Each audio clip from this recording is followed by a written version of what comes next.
Assalamualaikum warahmatullahi wabarakatuh. Waalaikumsalam Waalaikumsalam warahmatullahi wabarakatuh. wabarakatuh. Selamat datang, salam sejahtera bagi kita semuanya. Selamat datang di podcast CPNS Berbisi, berbincang Asik. asik. Baik Sobat ASN semuanya, perkenalkan nama saya Antonio Winarko Patria Jawane. Saya biasa dipanggil Rivo. Saya dari Dinas Kependudukan dan Pencatatan Sipil Kota Ambon. Pada kesempatan kali ini, saya akan memandu acara podcast kita di pagi hari ini yang mana kita akan membahas sebuah isu penting dalam penyelenggaraan pemerintah, yaitu tentang konflik kepentingan. Eh, Tentu saja saya tidak sendiri, saya bersama dengan dua narasumber hebat, calon-calon pemimpin bangsa CPNS juga dari pemerintah Kota Ambon. Ada Mbak Nurul dan juga Mbak Bening. Mungkin Mbak Nurul sama Mbak Bening, saya persilakan waktu dan tempat untuk memperkenalkan diri lebih jauh, Mbak. Halo, saya Bening dari Badan Perencanaan dan Pembangunan Daerah Kota Ambon. Ya, Halo, nama saya Nurul Alfia dari Dinas Kependudukan dan Pencatatan Sipil Kota Ambon. ya, terima kasih Mbak Bening sama Mbak Nurul telah memperkenalkan diri. Teman-teman Sobat ASN, for your information, pada podcast sebelumnya kami juga telah membahas tentang korupsi dan pencucian uang. Nah, pada podcast kali ini juga tidak kalah pentingnya kami akan membahas tentang apa sih itu eh, konflik kepentingan. Jadi salah satu ancaman terhadap integritas ASN adalah konflik kepentingan, di mana jika kita tidak bisa mengelola konflik kepentingan ini dengan baik, maka dapat menjadi pintu masuk untuk terjadinya penyalahgunaan wewenang hingga terjadinya tindak pidana korupsi. Sebelum membahas contoh kasus yang aktual nih, saya ingin bertanya dulu nih ke Mbak Bening. Mbak Bening, mungkin bisa dibantu menjelaskan apa sih itu konflik kepentingan sih, Mbak Bening? Ya, terima kasih Kak Rivo. Eh, Pengelolaan konflik kepentingan sendiri ini diatur dalam peraturan perundang-undangan. Ada di Peraturan Menteri Pan-RB nomor 17 tahun 2024 yang mengenai konflik kepentingan sendiri artinya kondisi ketika seseorang penyelenggara negara atau aparatur sipil negara yang memiliki kepentingan pribadi, keluarga, ataupun hubungan lainnya yang mempengaruhi objektivitas dalam mengambil keputusan serta menjalankan tugasnya. Artinya kita sebagai ASN nih, apalagi kita masih CPNS, kita harus mulai sekarang harus bisa membedakan konflik kepentingan pribadi ataupun kepentingan kelompok. Baik, Pak Bening ya. Terima kasih untuk jawabannya. Jadi sebenarnya konflik kepentingan itu bukan berarti seseorang langsung melakukan tindak pidana korupsi, tapi konflik kepentingan itu ialah jalan masuk untuk bagaimana seseorang itu dia menyalahgunakan wewenang yang diberikan.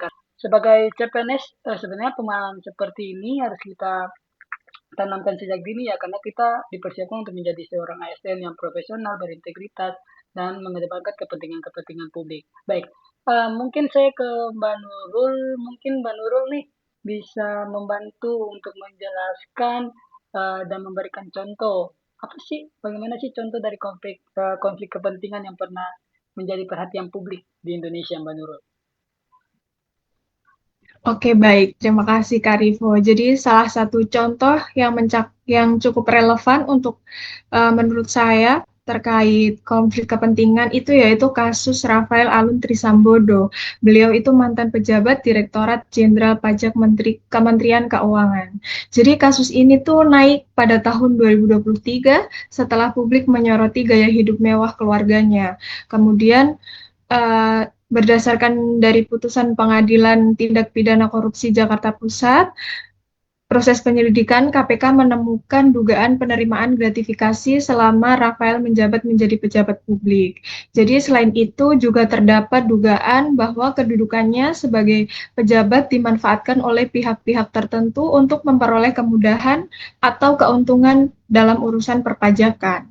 Pada akhirnya, PTPK memutus Rafael Alun Trisambodo bersalah dalam perkara gratifikasi dan tindak pidana pencucian uang. Jadi kasus ini tuh bisa menjadi salah satu contoh bagaimana konflik kepentingan yang tidak dicegah sejak awal dapat berkembang menjadi pelanggaran hukum yang serius. Begitu. Oke, menarik banget nih untuk kasusnya nih. Jadi kalau kita lihat bersama, masyarakat awalnya hanya melihat gaya hidup yang tidak wajar. Namun setelah dilakukan penelusuran tentang hal tersebut, pemeriksaan lebih mendalam, ditemukan adanya penyalahgunaan jabatan yang kemudian diproses secara hukum. Menurut Mbak Bening nih, mengapa kasus tersebut dapat dikategorikan sebagai sebuah konflik kepentingan, Mbak? Ya, terima kasih Kak Rifo. Jadi dari kasusnya tadi yang udah dijelaskan sama Mbak Nurul ya, itu terjadi gesekan antara kepentingan pribadi dan kewenangan jabatan yang dimiliki. Jadi seorang pejabat publik itu seharusnya hanya menggunakan jabatannya untuk melayani masyarakat yang sesuai undang-undang, bukan malah melakukan untuk kepentingan pribadinya. Namun apabila kewenangan tersebut dimanfaatkan memperoleh keuntungan pribadi, keluarga, ataupun pihak-pihak tertentu, maka objektivitas tugasnya menjadi hilang dan dapat menyebabkan tadi gangguan hukum ya, dan berakhirnya jadi korupsi. Oh, baik, Mbak Bening. Berarti yang menjadi persoalan bukan hanya secara merugikan negara, tetapi juga dia meruntuhkan kepercayaan publik masyarakat kepada eh, istilahnya kepada ASN lah. Jadi sebagai CPNS kita berharap dapat menjadi bagian dari birokrasi yang profesional dan juga bisa dipercaya masyarakat dan bisa memegang teguh kepercayaan yang telah diberikan oleh masyarakat. Nah, selain kasus pejabat tinggi tadi seperti tadi, mungkin menurut Mbak Nurul, ada nggak sih konflik kepentingan yang biasanya terjadi dalam kehidupan kita sebagai ASN sehari-hari gitu?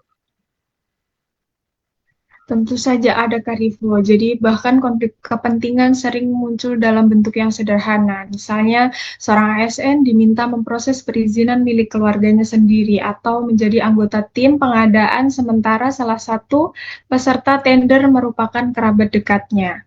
Selain itu, juga ada contoh lain menerima hadiah dari pelaku usaha yang sedang diawasi oleh instansi tempat ASN tersebut bekerja. Sekilas mungkin terlihat sebagai bentuk ucapan terima kasih atau hubungan pertemanan. Tetapi kondisi seperti ini berpotensi mempengaruhi objektivitas dalam mengambil keputusan. Karena itu, kita sebagai ASN harus berani mengatakan tidak apabila terdapat situasi yang dapat menimbulkan konflik kepentingan. Begitu Kak Rifo. Oke, baik, saya setuju. Justru sebagai CPNS, kita harus membiasakan diri kita menjaga integritas kita ya dari hal-hal yang paling kecil, siapa yang tadi dibilang oleh Mbak Nurul. Nah, kalau misalnya tadi kita bahas sebabnya, sebab-sebab dari konflik kepentingan itu, saya mau tanya nih kepada Mbak Bening, apa sih akibat atau dampak yang ditimbulkan akibat apabila konflik kepentingan itu tidak bisa dikelola dengan baik? Menurut Mbak Bening Iya, gimana?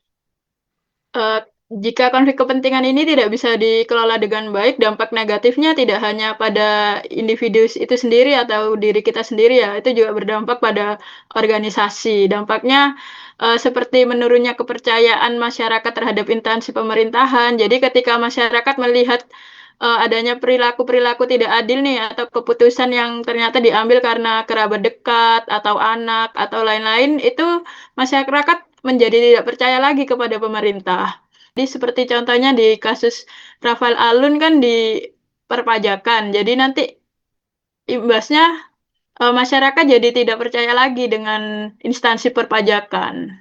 Begitu Kak Rifu. Oke, mungkin saya yang dibilang oleh Mbak Bening itu sangat jelas ya. Mungkin saya ingin menambahkan sedikit tentang pencegahan konflik kepentingan sebenarnya bukan hanya tentang menghindari pelanggaran hukum juga, tapi juga membangun budaya kerja yang sehat ya. Nah, dalam dasar CPNS ini nih juga mempelajari nilai-nilai dasar ASN berakhlak ya. Sebagai ASN itu mempunyai nilai dasar ASN berakhlak. Jadi di mana sebagai ASN itu kita harus berorientasi pelayanan. Setiap melayani masyarakat mengutamakan kepentingan masyarakat, bukan kepentingan pribadi atau kelompok. Lalu yang kedua akuntabel, yaitu melaksanakan tugasnya dengan jujur. Jadi kita harus bertanggung jawab, transparan, dan dapat mempertanggungjawabkan setiap tugas yang kita laksanakan. Selain itu ada kompeten, kita bekerja sesuai dengan ketentuan dan meningkatkan kemampuan diri. Lalu harmonis, menghargai setiap orang tanpa membeda-bedakan latar belakangnya. Lalu ada loyal, setia kepada Pancasila, serta mengedepankan kepentingan negara atau kepentingan pemerintahan di samping kepentingan pribadi. Terakhir yaitu ada adaptif dan kolaboratif, yaitu kita membangun kerjasama yang sehat, saling mengingatkan apabila terdapat potensi konflik kepentingan, dari menciptakan budaya organisasi yang menjunjung tinggi integritas, begitu. Kita juga dengan bela negara, tetapi banyak orang yang mengambil bela negara itu hanya berkaitan dengan pengetahuan atau militer.